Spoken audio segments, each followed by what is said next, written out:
बिहार विधानसभा चुनाव की तारीखों से पहले महागठबंधन के भीतर सीट बंटवारे को लेकर घमासान तेज हो गया है। आरजेडी, कांग्रेस, वामदल और वीआईपी ने अधिक से अधिक सीटों पर अपना दावा ठोक दिया है। दरअसल बिहार में महागठबंधन की ताकत का इम्तिहान सीट बंटवारे में ही नजर आ रहा है।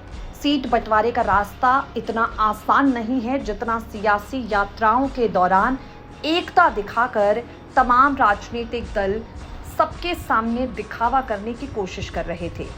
भले ही मुकेश सहनी के साथ, तेजस्वी यादव के साथ, राहुल गांधी के साथ एक रथ पर महागठबंधन की ताकत का प्रदर्शन किया गया हो, लेकिन अंदर खाने ज्यादा से ज्यादा सीटों पर चुनाव लड़ने की रेस लग गई है। चुनाव के नजदीक आते आते हर दल अपने दावे ठोक रहा है। ऐसे में आरजेडी के लिए सभी दलों को साथ रखना आसान नहीं होगा। संगठनात्मक कमजोरी और चुनावी तैयारियों की सुस्ती के बावजूद कांग्रेस ने 70 सीटों की मांग की है। पार्टी का तर्क है कि उसकी राष्ट्रीय पहचान और पारंपरिक वोट बैंक के कारण उसे ये हिस्सेदारी मिलनी चाहिए, यानी 70 सीटें कांग्रेस ने आरजेडी से मांगी हैं। अब इन सबके बीच आपको बता दें, विकासशील इंसान पार्टी ने 50 सीटों की मांग रखती है। पार्टी का कहना है कि उसका समर्थन पिछड़े वर्गों में निर्णायक साबित हो सकता है। अब महागठबंधन का महत्वपूर्ण घटक सीपीआई माले भी इस बार आक्रामक है। पार्टी ने 40 सीटों पर दावेदारी जताई है।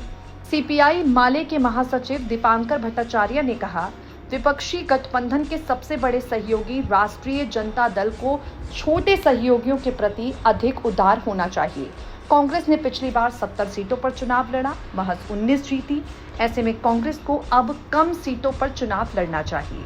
चाहे वीआईपी का जिक्र करें, सीपीआई माले का जिक्र करें या कांग्रेस का जिक्र करें, आरजेडी पर दबाव की राजनीति करने की कोशिश कर रहा है। अब महागठबंधन की सबसे बड़ी पार्टी आरजेडी दुविधा में है। दरअसल आरजेडी खुद 125 से ज्यादा सीटों पर चुनाव लड़ना चाहती है। अब ऐसे में गठबंधन के बाकी साथियों को तेजस्वी यादव, लालू प्रसाद यादव कैसे साध पाते हैं, इस पर सबकी नजर टिकी हुई है।